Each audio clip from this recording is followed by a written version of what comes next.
Sebelum resmi mengumumkan serangan, beberapa pemimpin Barat mengatakan bahwa Presiden Rusia Vladimir Putin tidak lagi rasional selama berminggu-minggu. Putin memang menentang rentetan kritik internasional atas krisis Rusia-Ukraina. Ya, apalagi pengumuman Putin tentang operasi militer ini dilakukan menjelang puncak pertemuan terakhir yang melibatkan para pemimpin Uni Eropa di Brussel yang direncanakan pada Kamis 24 Februari kemarin, pemirsa. Nah, kita akan membahasnya bersama dengan pakar hubungan internasional yaitu ada Prof. Hikmahanto Juwana. Selamat sore, Prof. Selamat sore. Ya, Prof, kalau Prof melihat mengapa Putin memilih waktu untuk melakukan penyerangan menjelang puncak pertemuan para pemimpin negara-negara Eropa di Brussel?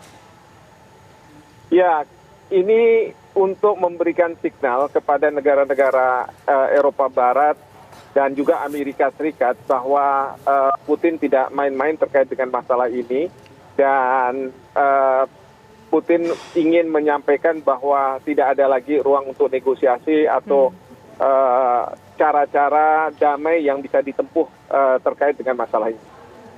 Tapi kalau lihat posisi saat ini, apakah memang serangan Rusia ke Ukraina dilancarkan karena Rusia merasa terusik dengan banyaknya anggota Pakta Warsawa yang bergabung dengan NATO dan Uni Eropa, Prof. Hikmahanto?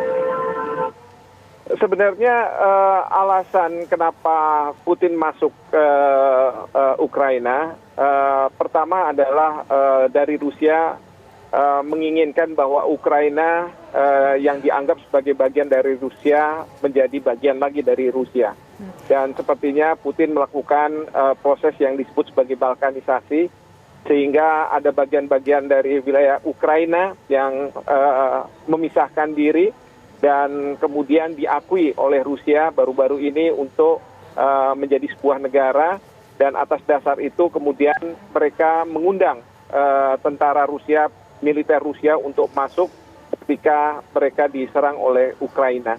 Jadi itu yang pertama. Yang kedua, saya melihat bahwa Rusia tidak ingin terlambat di dalam mengambil keputusan karena Ukraina sudah mengatakan bahwa mereka akan bergabung dengan NATO. Sehingga kalau misalnya sudah bergabung dengan NATO, serangan terhadap Ukraina dianggap sebagai serangan terhadap seluruh anggota NATO. Kita sekarang menyaksikan. Prof, tapi ini cukup menarik.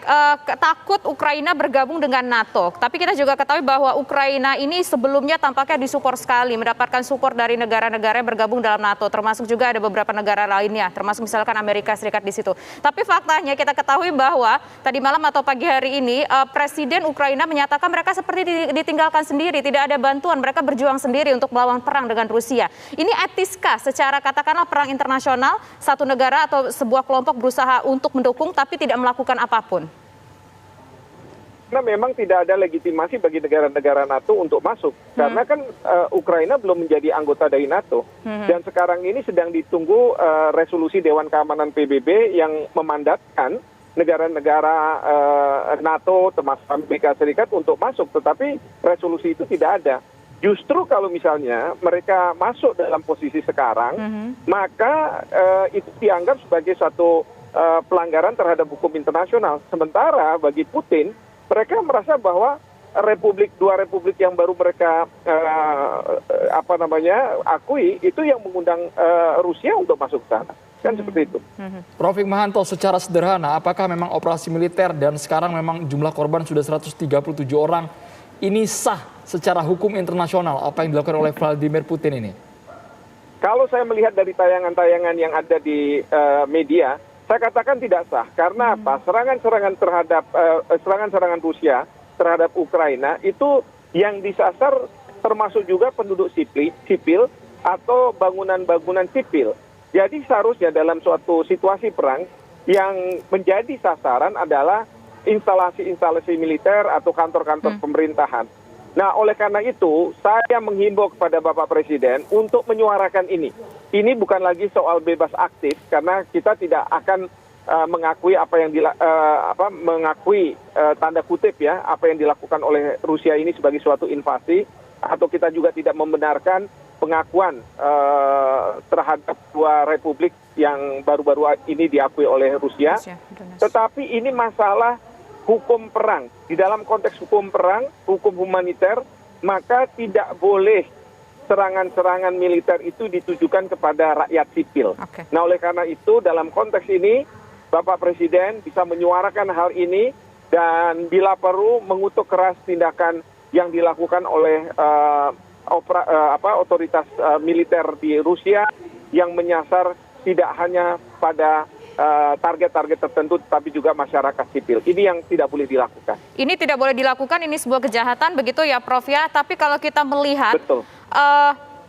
Respon dari negara Uni Eropa, respon juga dari PBB, apakah sudah cukup mengakomodir soal keresahan ini, Prof? Kalau menurut saya belum. Jadi sekarang ini kita tahu individu-individu dari negara Uni Eropa dan kemudian juga Amerika Serikat, mereka menghendaki adanya sanksi ya, tetapi sanksi yang tidak dikeluarkan oleh Dewan Keamanan PBB. Nah, kalau misalnya seperti ini, mereka melakukan sendiri-sendiri, ini pertama tidak akan efektif. Belum lagi sanksi ekonomi ini tidak akan dirasakan dalam waktu 1 hari, 2 hari, 3 hari ini, tetapi mungkin akan dirasakan baru 6 bulan, yang mungkin sudah selesai perang itu.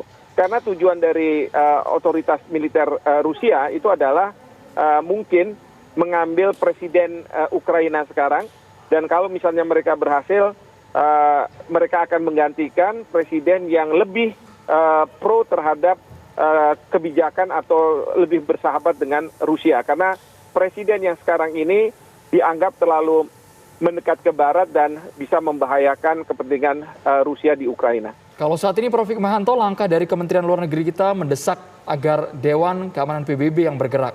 Apakah ini sudah tepat atau bagaimana, Prof? Kalau menurut saya ini kurang tepat. Karena apa? Kita tahu bahwa di Dewan Keamanan PBB itu ada Rusia di situ. Sehingga apapun resolusi dari Dewan Keamanan PBB, draftnya itu akan diveto oleh Rusia. Dan itu akan gagal. Oleh karena itu, saya menghimbau kepada Kementerian Luar Negeri untuk pergi ke Majelis Umum Perserikatan Bangsa-Bangsa. Di sana tidak ada hak veto dan setiap negara punya suara yang sama, dan kita perlu membangun awareness bahwa apabila masalah ini tidak diselesaikan di Majelis Umum PBB, maka ini bisa menjadi cikal bakal dari Perang Dunia Ketiga. Nah, yang kita harapkan dari Majelis Umum Perserikatan Bangsa-Bangsa itu adalah pertama, keluar resolusi yang mengatakan semua pihak harus menghentikan gencatan senjata. Tetapi kedua, kalau misalnya gencatan senjata ini dilanggar, maka mengotorisasi pasukan-pasukan dari berbagai negara, termasuk dari NATO, untuk bisa berkontribusi dan kemudian menghadapi serangan Rusia terhadap Ukraina. Demikian. Baik, terima kasih Prof. Hikmahanto atas waktunya selaku pakar hukum internasional telah berbincang bersama kami. Selamat petang. Baik, terima kasih.